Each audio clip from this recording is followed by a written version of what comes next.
All Hit Radio.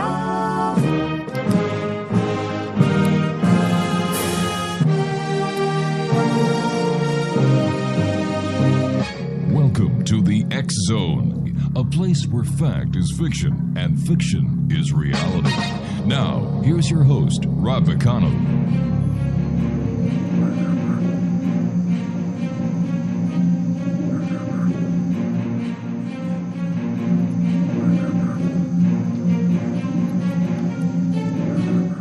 This is the X Zone. I am Rob McConnell. We're coming to you from our broadcast center in Hamilton, Ontario, Canada, on the X Zone Broadcast Network, the Starcom Radio Network, Digital Broadcast Network, and Digital Satellite Network. And you can listen to the X Zone 724-365 at www.xzoneradiotv.com. If you'd like to send an email, xzone@xzoneradiotv.com. And on all social media sites, X Zone Radio TV. By the way, speaking about our good friends at the Starcom Radio Network, if you'd like to listen to radio as it was meant to be, Monday through Friday, from 9 a.m. until 5 p.m. Eastern, the one and only Ed Till. That's on the Starcom Radio Network, www.starcomradionetwork.com. My guest this hour is the Reverend Rose St. John. She's been involved in spirituality and the paranormal most of her life. In 2004, Rose and her husband Frank co-founded the Beaver County Ghost Hunters. They have investigated hundreds of private homes and public areas, resulting in many interesting photos and audio, as well as personal experiences. Now, while they have a variety of equipment, most of the investigations are done with just a camera and recorder due to the fact that Rose and many of the other members are intuitive. There is never a fee for private investigations. They currently have meetings at the local Rochester Public Library, where they have communicated with a few spirits who reside there as well. Their website is www.beavercountyghosthunters.com. And joining me now is Reverend Rose St. John. And Reverend Rose, welcome to the X Zone. Oh, thank you, Rob. It's really an honor to be here. Oh, it's really nice having you with us. Tell me, what was it that started you on your personal investigation, your personal quest to do ghost hunting? Well, honestly, I had met a couple of young ladies who were doing a project for their high school and were interested in going on a couple of ghost hunts. And that just kind of got me started. Mm-hmm. I got permission from their parents. We went on a couple of public places, right, and had so many experiences that we just continued, and now it's just part of our life. And the rest is history, as they say. Right, right. So tell me, Reverend Rose, what is the scariest place that you yourself have ever done any research in while looking for ghosts, spooks, and things go bump in the night? Well, honestly, I have never been scared. Really? Anywhere. How come? Never. How come? I feel very comfortable talking to the spirits. Mm-hmm. We did have an instance not too long ago around Pittsburgh area, mm-hmm. Pittsburgh, Pennsylvania, and had a little uncomfortable feeling there, but nothing that was very, very overwhelming. So it was just to the point where now we need to go back to find out what it is. Gotcha. Now tell me, have you ever seen a ghost? Honestly, I did. We were at the Sedumsville Rectory in Cincinnati, Ohio, and there was a couple there who had gone upstairs and they set up a motion detector. Right. And I heard it go off and went out to the hall to find out what was going on. And as I turned around, I actually walked through the spirit of a little boy. Oh my gosh. And that was kind of the first time that I had ever actually seen an apparition. And I think that it kind of took me by surprise that I didn't believe it, and turned around, walked in and told the other girl I was with then we went back out into the hall and he was gone. Maybe you can help me understand something, Reverend Rose. You said that this other party put up a motion detector and something tripped the motion detector. Now, from what I know, ghosts are translucent, transparent. There's no physical... Right. There's no physicality to them. So how could this non-existent, non-physicality, translucent energy apparition set off a motion detector? It's energy. Yeah, I know. Everyone, but so is a cell phone transmission. That's energy too, and they don't set off. Right. Yeah. No, the only time that we have honestly ever had them set off is when there has been absolutely no one has been in the area. Right. But we have had spirit activity. It sets off the detector. Sometimes we have a camera that will snap pictures. Mm-hmm. We will get little minor things, maybe a little shadow, but it just all works on the energy because our spirit has energy, and that is what we communicate with. Yeah, but once again, I understand the theory behind it, but the physics behind it doesn't make sense because when you send a transmission through a cell tower to a cell phone, that is microwave energy. And everybody is inundated with EMFs and microwave activity. So I don't understand how this invisible force can set off a motion detector. Well, all I know is that it does. Wow. I don't know. I really don't work with scientific properties. Okay, right. All I know is that when I have that feeling, or I feel that I'm communicating with spirits, normally that's the time when the detectors will they'll make a noise, or the pictures will start snapping. Honestly, I can't tell you anything as far as scientific. I can only tell you as far as spiritual. So tell me about the communication that you do with the other side, the spirit world. What kind of communications are they? What do you say, and what do they say? Well, usually we will just, you'll just feel a presence. The feeling in the room will change. Sometimes it'll have a heavy change. I was in the basement at one particular place, and I just felt a negative energy. It wasn't anything bad or scary. It just felt negative, and it just felt, I have intuitive abilities, and I felt a male presence. And we went upstairs and actually felt his energy come through to the room we were in up above. We did send him away, so thank goodness he didn't last very long. No way. But we will direct them to the light. Why do some spirits stay behind and others go to the other side of the light? Well, it's really funny. We've made communication with some of the spirits. In one building in East Liverpool, I was communicating with the spirit of a young girl, and I was telling her that she needed to go to the light, and she said no, her parents were there and she didn't want to go. So I think sometimes the spirits don't know that they have passed on. Sometimes they are here for unfinished business, hokey as that sounds from Casper, the movie. But some of them just have messages to give to people. And some of the spirits will just come in long enough to give messages, and then they go back to the realm that they are in. Where is that realm that they're in, if it's not the other side? I believe that we do have a parallel universe where spirits go. People will call it heaven. Some call it Summerland. I've communicated with so many spirits, and they seem to be very happy that they are going about everyday business in another realm. And it's kind of interesting because we never really are going to know until we get there. So only thing I can do is tell you what I have experienced and what others have experienced, and it's very interesting. Now tell me, what is your favorite place to visit?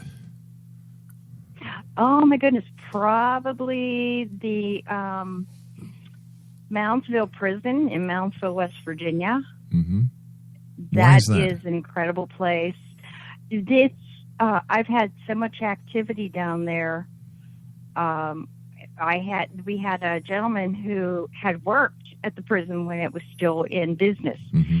and he would take us around and verify things. And every time we would come back downstairs, we'd say, "Okay, I feel such and such a name, or Mm-hmm. I feel this or that," and he would verify it for us. So it was nice to be in a place where you knew that you were having everything verified. So how many different everything spirits? is there. How many different spirits did you communicate with at this prison? At the prison, probably personally maybe about 5 or 6. Mm-hmm. But some of the other people in the group had their own experiences, so some of them had different numbers, and some of us don't have the exact same spirit that we have contact with. Sometimes we do. Now, I understand that most of your group are intuitives. How many members are there of your group? Right now, we have about 6 active members. Mm-hmm. We have a lot of online members, but they haven't really. They're just interested in seeing what we do and pictures and EVPs. Right. But I have my husband and one other man are in the group, and then we have all girls. And 2 of my younger girls in their 20s are highly intuitive, and they go with me to a lot of places. I understand you've investigated hundreds of private homes and public areas. So tell me about some of the homes you've investigated and what have your findings been? We have had a lot of the private homes that we've been to have really had nothing there. Mm-hmm. A lot of people watch too much television, and they'll live in an old house and water pipes will make sounds, or they'll hear creaking, wind blowing through the windows or something. So we really haven't had a lot of activity in homes, but I did have one in East Liverpool recently where I was there was nothing, I wasn't getting anything. And we were getting ready to leave. I sat my EMF meter on the table, and all of a sudden the lights started flashing. And I started talking, and I could feel the presence of a little boy. So as I was asking questions to this little boy, the lights would flash. And every time the answer would be yes, the lights would flash up. So to me, that was pretty exciting, and I did send him to the lights so that I could give him peace and that the residents could have quiet. Now, the title of Reverend, is that an honorary title, or what seminary did you go to, and when were you ordained, and by whom?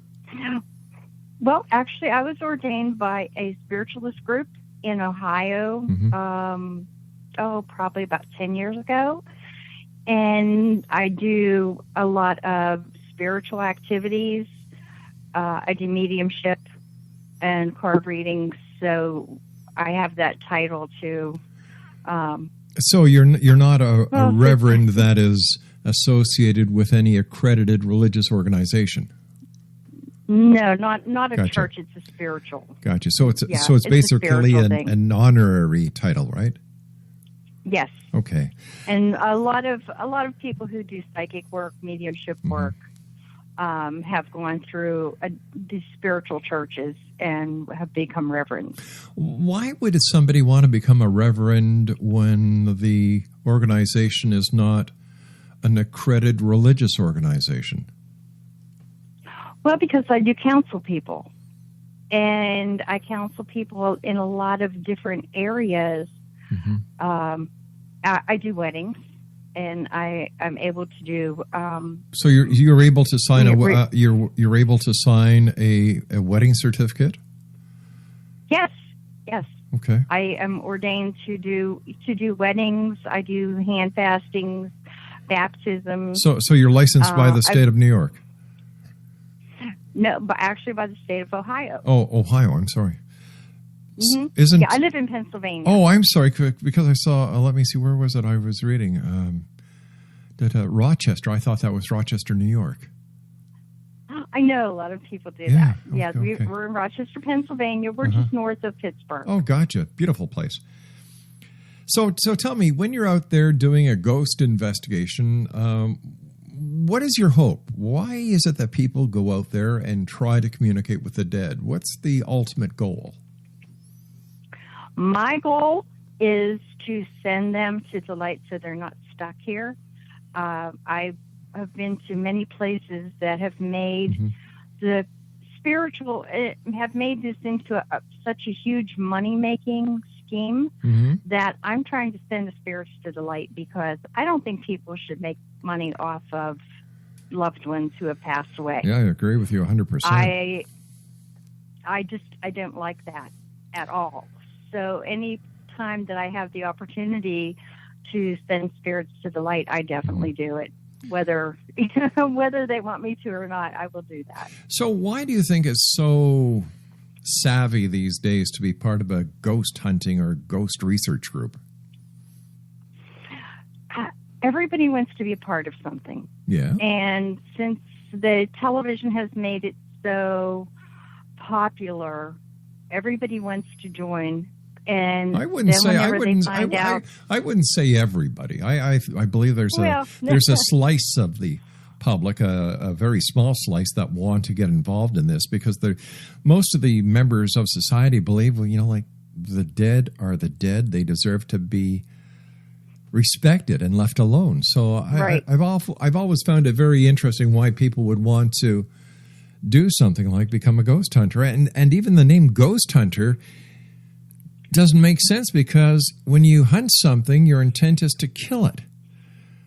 Exactly. And here you've got people who are already deceased. Yeah. Right. We have actually changed, because we started off with that as our name, but I thought that it had a derogatory name, connotation. So I changed it to paranormal, because it does sound like we're going out trying, to hurt something, but we're not. We're actually communicating with the deceased and helping them to move on, because I don't want I just feel very uncomfortable that they are not at peace. So am I to be at peace. So am I mistaken when I gave the website beavercountyghosthunters.com? No, that's it. We just haven't been able to change it over. Oh, okay. All right, so you're, instead of the Beaver County Ghost Hunters, it's Beaver County Ghost. What is it now? We just go by Beaver County Paranormal. Oh, okay, gotcha. Have you ever been? It doesn't sound hokey. Have you ever been touched by a ghost? Yeah, actually, I've had a lot of spirit contact. What's it feel like? A shadow.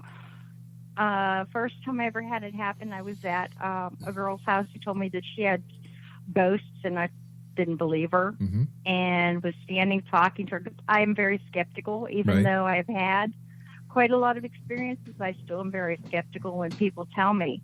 And I was standing at her house talking. She was telling me that, my kids have been scared. I've been scared. And all of a sudden I felt what felt like a shadow move into me. And I kind of just stood there, and I didn't tell them that I had that feeling, because I still wasn't accepting it. Because there are a lot of people who just make up things because they're looking for attention. So I did not want to say out loud, oh my goodness, there's something here.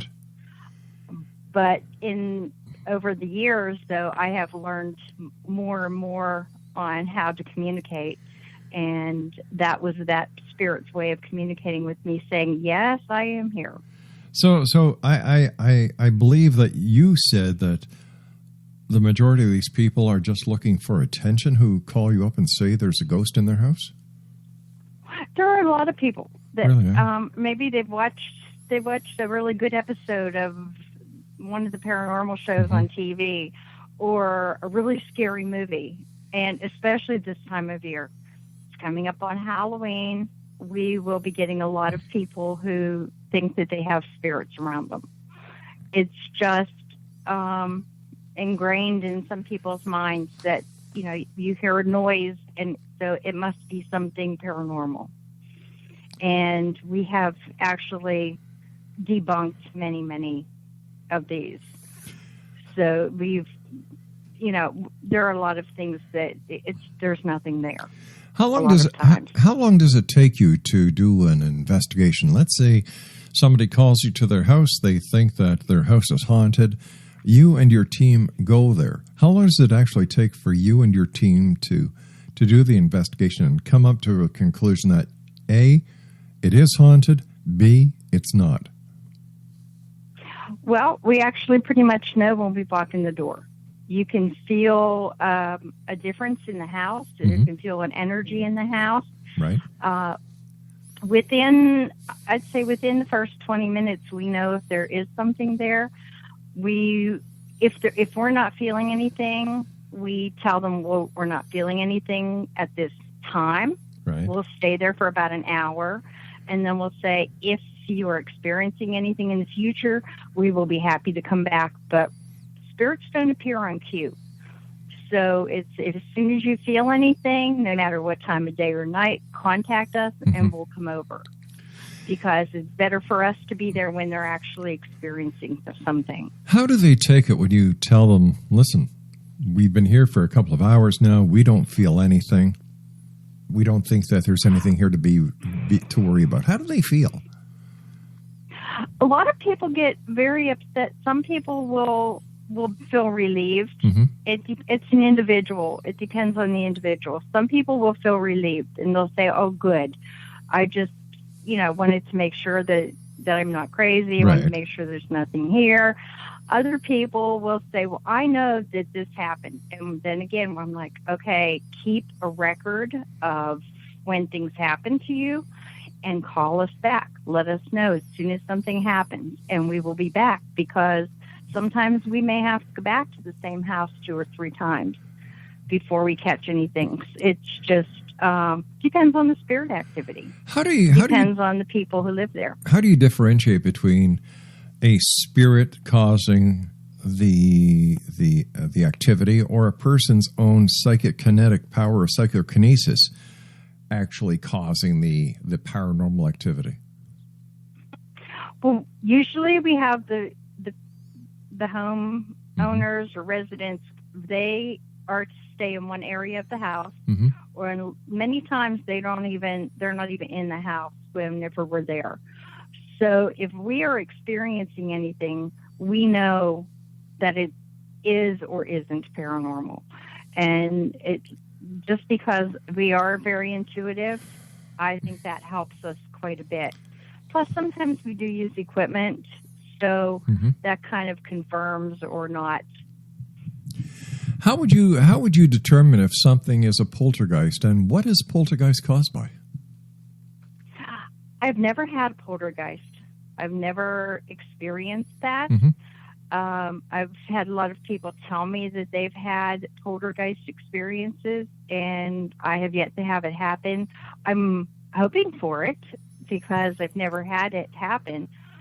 But that would be something that is, I think, an angry spirit, not necessarily evil, but angry and just trying to get attention. I've told people if things are opening and closing, you have doors opening and closing, things are moving, mm-hmm. talk to the spirit and ask them what they want. Because many times they're just looking for attention. It might be somebody who had passed away in the house. They're really, they don't want to leave. They're mm-hmm. attached to the house. Somebody who has passed away and doesn't know it. And they don't like somebody else being in their home. So they will do things to try to get attention. Now, prior to going to a house, what kind of pre-investigation do you do on the house and on the people who are claiming the paranormal activity?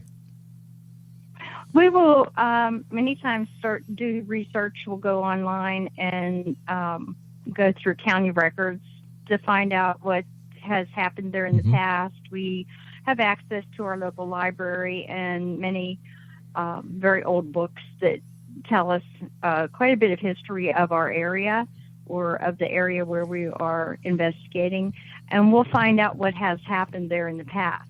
Then when we arrive, we will talk to the residents of the house, get a lot of it. You will pick up a lot just by sitting talking to people. You'll kind of can tell what kind of people they are, and right away you'll know, whether they're making things up or not. All right, stand by, Reverend Rose. We've got to take our news break at the bottom of the hour. Exonation Reverend Rose St. John is our guest. She is with the Beaver County Paranormal. Their website is www.beavercountyghosthunters.com. And we'll be back on the other side of this commercial break with the news as we continue here in the X-Zone from our broadcast center in Hamilton, Ontario, Canada. And where we heard Monday through Friday from 8 p.m. Eastern until midnight on the X-Zone Broadcast Network, Starcom Radio Network, Digital Broadcast Network, and Digital Satellite Network. My name is Rob McConnell. Don't go away.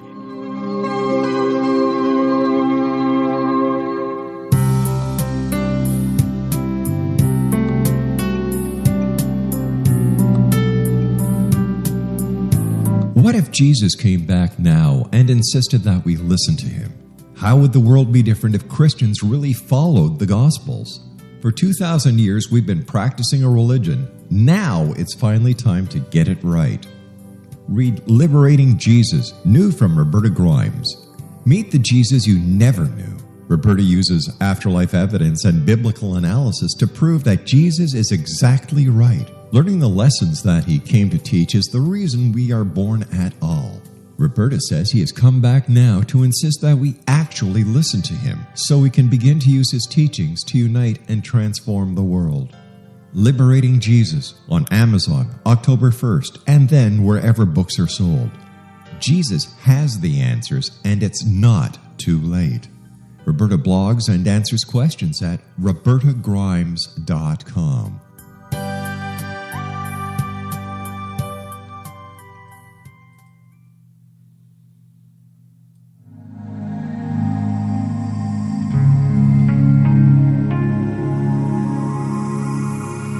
The scientist and the mystic have been on an age-old, relentless search with one thing in common. They seek truth. Their paths converge in the 40,000-year-old practice of shamanism, an ancient science delving to the quantum level of life, facilitating healing, manifestation, and evolution. I'm Gwilda Wiyaka, the founder and director of Path Home Shamanic Arts School, a unique Colorado State-certified occupational school, training shamanic practitioners and teachers. We also provide classes for empowering personal lives through shamanism. Our certification classes are in week-long segments enabling international participation, and online classes and long-distance shamanic healing sessions are available. Come discover the science of magic in the limitless world of shamanism. www.findyourpathhome.com.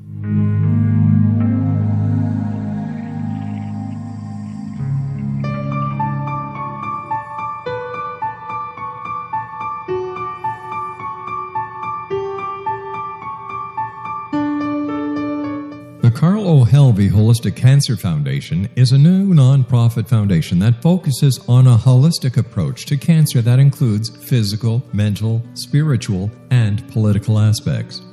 Cancer education, research, and care are provided for all types of cancer patients.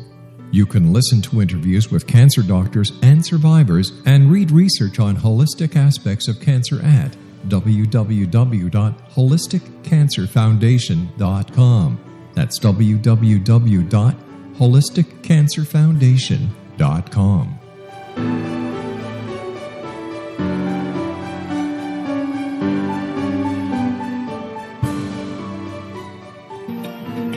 Wouldn't you love to know the secret to everything? Well then, meet Dr. Kimberly McGeorge and her cutting-edge breakthrough knowledge that combines science with possibility.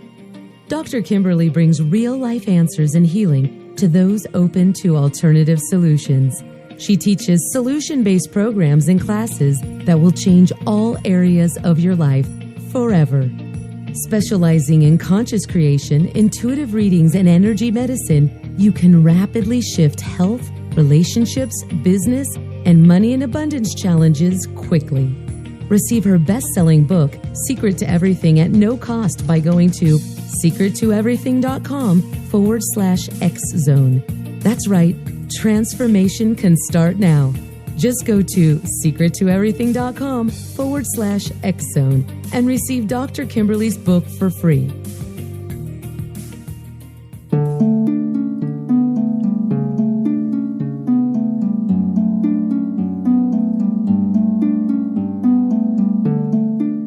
Manifestation is driven by imagination, intent, and passion. In our culture, all three have been distorted and disabled by modern media and exploitation.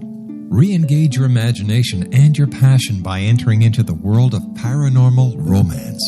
Kahir O'Donnell takes her readers on an exciting journey into the endless possibilities of loving, passionate, and mutually respectful male-female relationship.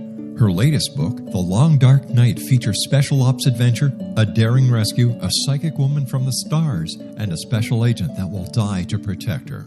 The Long Dark Night by Kahira O'Donnell is now available at KahiraO'Donnell.com or Amazon.com.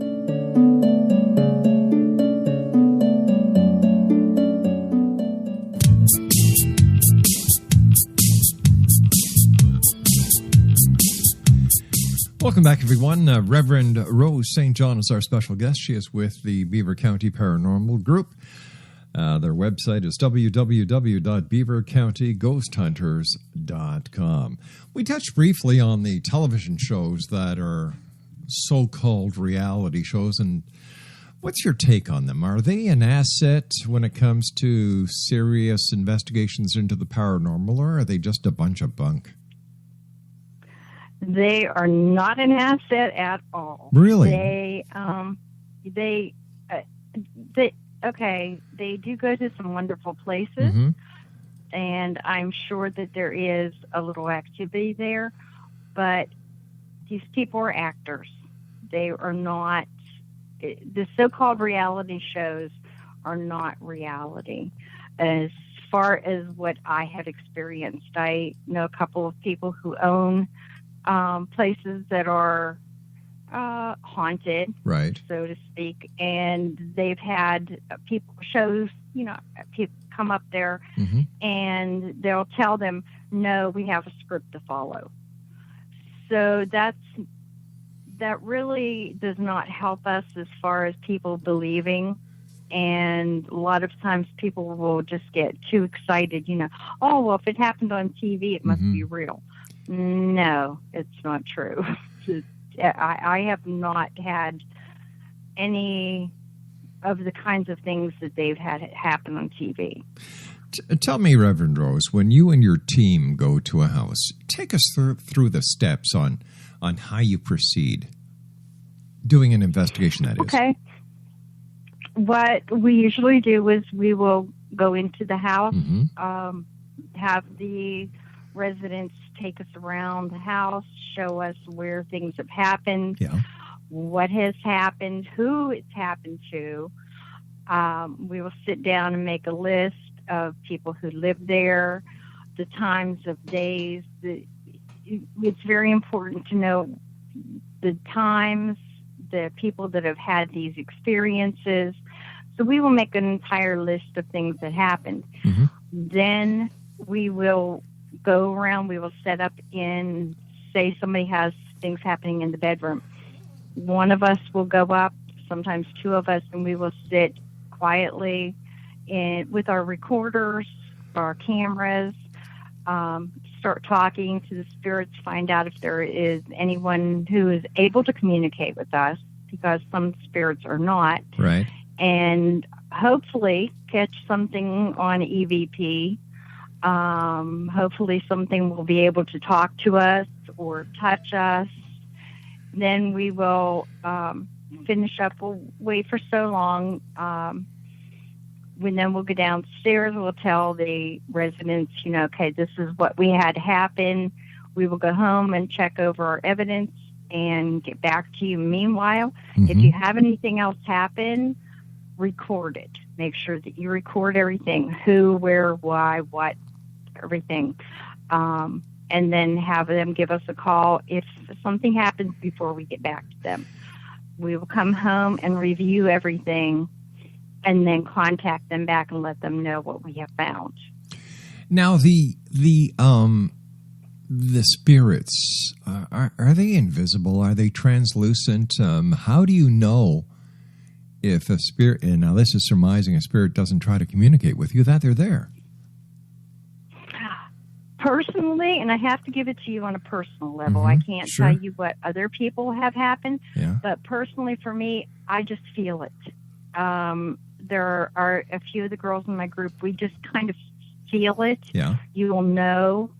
The spirits don't, with us, don't actually talk to you. Sometimes you will hear them. Yes. You will hear them audibly. But most of the time, it's that you will feel them. You will feel the presence. You will feel an energy shift. And fortunately, and I sound crazy whenever I say it, but it's sort of a telepathic thing that I have whenever the spirits are talking to me.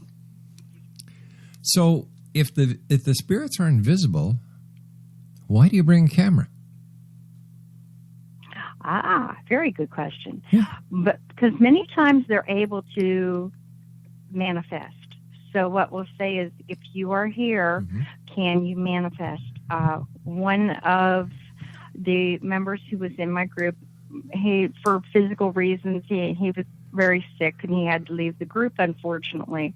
We were at one home and he said, if you are here, because they had a lot of activity, if you are here, please, and you must be very respectful with the spirit world, please make me the biggest, brightest orb in this doorway. He snapped the picture and he got an orb. Okay, so we're like, coincidence? Sure. He did it 4 times, and the ball of light, so to speak, appeared in that doorway, but in different areas. So it wasn't something on his camera. He was just so intuitive and able to communicate with the spirit, and the spirit was actually able to manifest into a ball of light. But from what I understand, Reverend Rose, there's so much controversy within the paranormal community as to what an orb actually is, if it has anything to do with the paranormal at all. Right.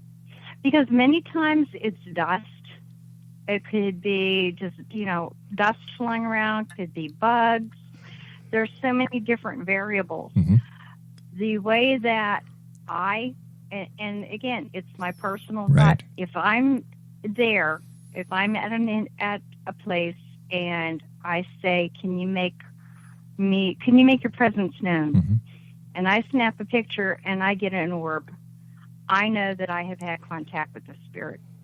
If I'm just snapping pictures, I very much doubt that I have caught anything. So I am very skeptical even of myself. Well, you have to be. What is your opinion as to the identification of an orb? How do you know the difference between a spiritual orb and a regular piece of dust? Well, for me, it's whenever I'm talking and I get that. Many times, if I'm just snapping pictures and I see little spots, I really dismiss them. Unless it's something that I feel very strongly, and I ask for a sign that they're there, or I ask if they can manifest. That is how I know for me. And again, whenever I post, like I'll show a picture to somebody and say, this is what I got at this time when I was communicating. But I never will say that it's a spirit orb. I just say this is what I had happen at this time. Because there is no way of proving. There really is no way of proving it. We're getting into the Halloween season, as we alluded to earlier on this hour.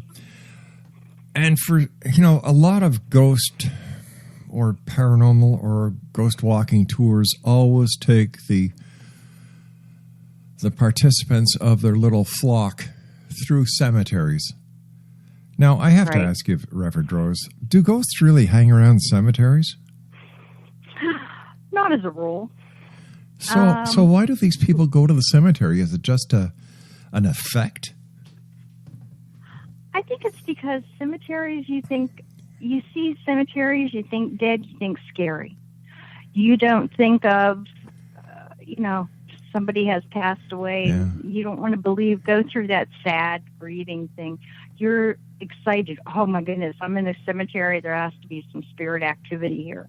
Now, we have had spirit activity in cemeteries, but I really don't go too often because I have great respect for the families you of see, those and who that's are buried and that's there. something I applaud.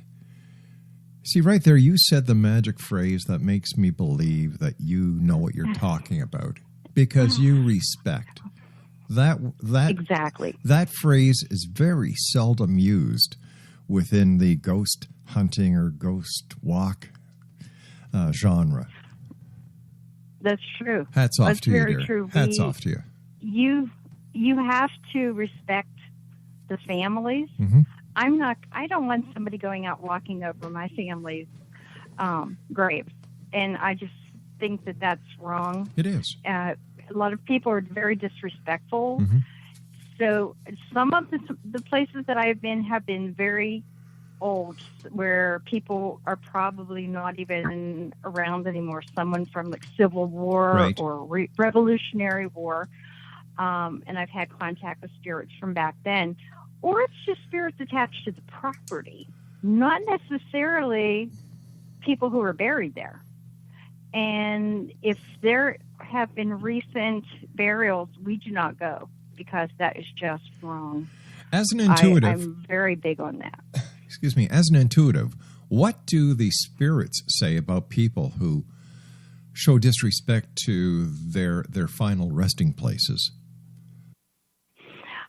I think that the ones that I've had contact with will not show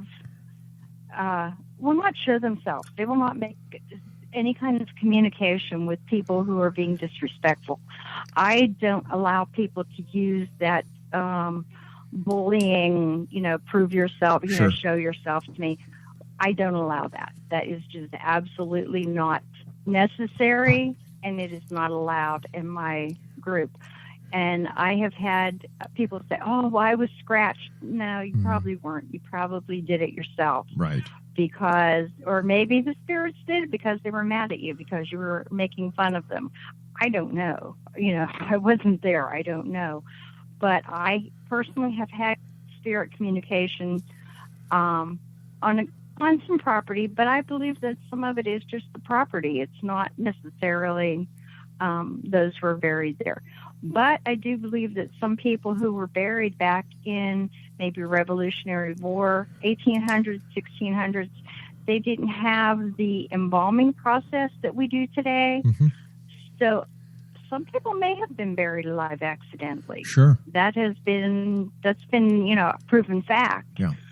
So or maybe somebody had died before their time. Something I do not Those like. are ones. Something that really upsets me whenever I've been desperate enough to watch any of these so-called reality paranormal shows is how the ghost researchers, once again for lack of better words, Right. like to provoke and challenge spirits. Yes. And that's so wrong. Yeah, it is. Because if the spirits want to communicate with you, they will. Mm-hmm. If they don't, that's fine. If we are getting nothing, I will just say thank you. And we always do that. We always thank them, whether there's somebody has given us anything or not. We're like, thank you. We will come back and visit you another time. Maybe you'll want to communicate with us then. But never, ever be rude and ignorant. And I know they do that on television a lot. Yeah, and they do. It upsets me quite a bit. It's just, it's a way of looking for attention, and they get it. So some people think that they should. I don't. I think they should be taken off the air. Mind you, there is several broadcasters who are so desperate for anything to put on the air that they put this crap on. Tell me about demons. Tell me about demons, Reverend Rose. I personally do not believe in demons. It's just me. And when I go into an investigation, I do. When I go in, I say I am only allowing anything of the positive, anything positive to come to me. Only positive energy is allowed. I am not allowing anything negative. Maybe that's why I've never encountered anything like that. But personally, I don't believe in demons. I believe in negative energy and positive energy. Well, what would cause negative energy, Reverend Rose? Probably someone who was just a bad apple? Not bad, just a bad person. And Hitler, for instance. Right. Okay, Hitler. Oh, yeah. Really bad. Hitler dies. He's not going to turn into an angel and be a wonderful person. He's still going to have that negative energy attached to him. So to me, murderers, people like that are going to have that negative energy because that's just who they were in life. That's who they are in death. How do you protect yourself and the members of your group from bringing back with you negative energy? What we usually do is we'll thank them, and we'll say we'll come back, and we use sage, which is a Native American way of cleansing and keeping negative energy away. So we will burn sage, and we will smudge ourselves and tell the spirits that they have to stay there. We haven't had any problems so far by doing that. What is the hardest part about what you do?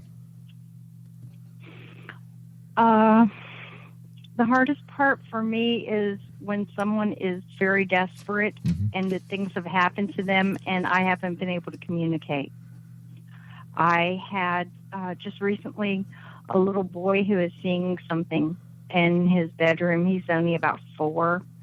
And I went up, I set up cameras and things, and I haven't been able to communicate with this spirit.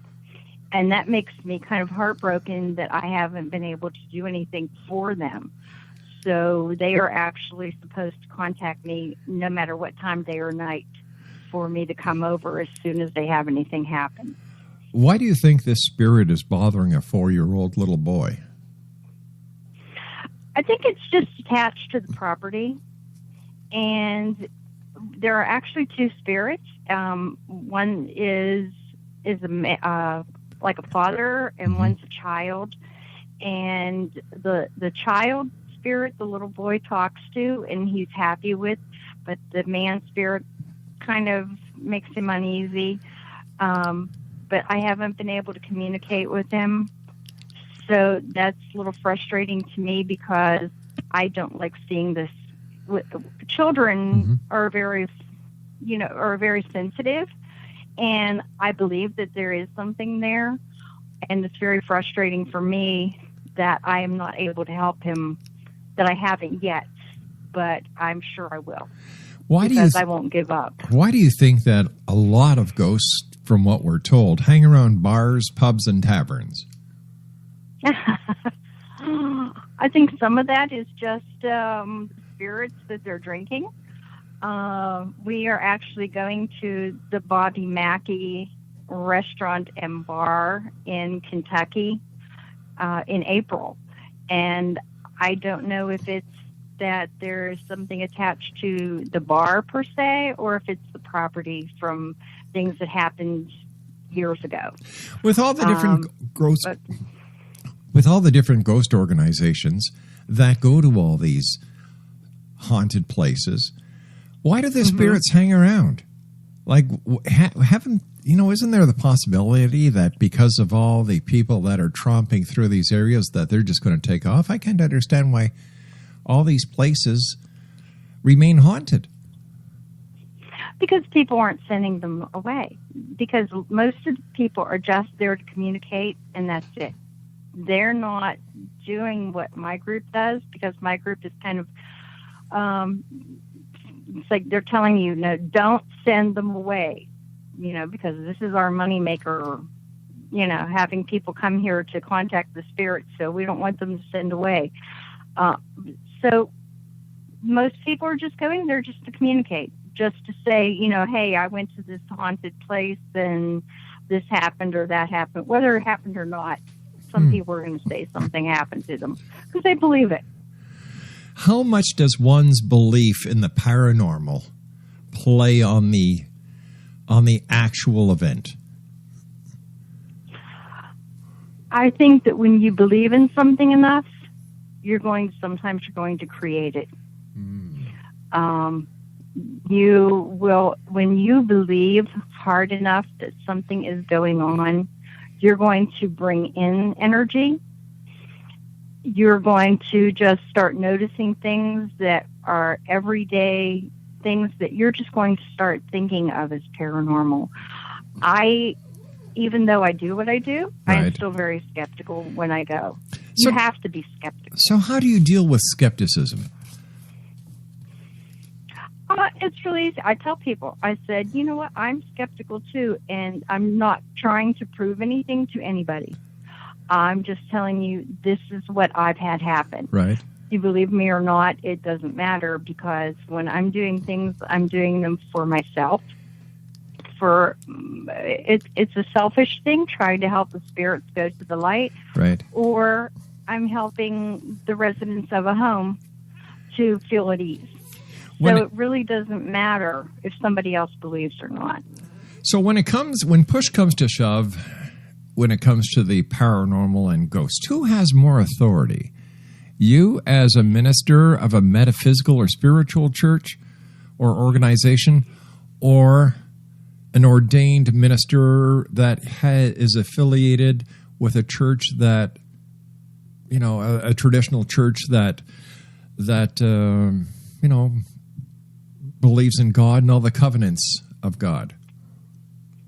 Well, honestly, yeah, a lot of people who have, my cousin is an ordained minister and has his own church. A lot of people who are ordained ministers do not do what I do. Right. So it's basically something that spiritualists do. And not all spiritualists do it. It's just I started doing it to help people, and that's why I continue to do it. Yeah, I understand. I understand that. I understand that, Reverend Rose. But who has more authority when it comes to dealing with spirits? You, as a minister or reverend with a spiritual church, or an ordained minister who's gone to a seminary, who actually has a bona fide church, recognized church, and does God's work? Who has more authority in the spirit world? But who has... I think it depends. It depends on the minister. It depends on how much that individual minister believes, and if they really are trying to make communication. But is it the minister? Is it the minister or the authority of God that really has the clout here? It's your personal belief. It's your personal belief. It's how much of a belief you have in your religious system, or how much of a belief you have. Everything is personal. Oh, okay. And I don't think you can generalize there. I'm not asking for a generalization. I'm asking for a direct answer. Who has more authority? I don't have a direct answer. Do you believe in God? To me, I believe there is a higher power. So you're not associated with any established church? No. Gotcha. No, I am just involved with spiritual people. Were you ever involved in a regular church? Yes. Yes, I was. So what happened? For many years, I was involved with church. It just didn't feel right. Things just felt wrong, and I was feeling a lot of things just didn't seem right to me. Different strokes for different folks. I started to challenge. Right, and so you just kind of challenge, things that you believe, and I think that's fine. Everybody needs to believe something, but you don't have to believe the same thing. Reverend Rose, I want to thank you so much for joining us. It's been a delight talking to you, and I wish you and the rest of your organization happy ghost hunting. Thank you so much. You have a great day. You too, dear. Exo Nation, my guest this hour has been Reverend Rose St. John, www.beavercountyghosthunters.com. I'll be back on the other side of this commercial break with the news as we continue here in the X-Zone from our broadcast center in Hamilton, Ontario, Canada. 1-800-610-7035 worldwide toll free. My email address is xzone@xzoneradiotv.com and all over the internet, X-Zone Radio TV. I'll be back on the other side of this break with the news. Don't go away.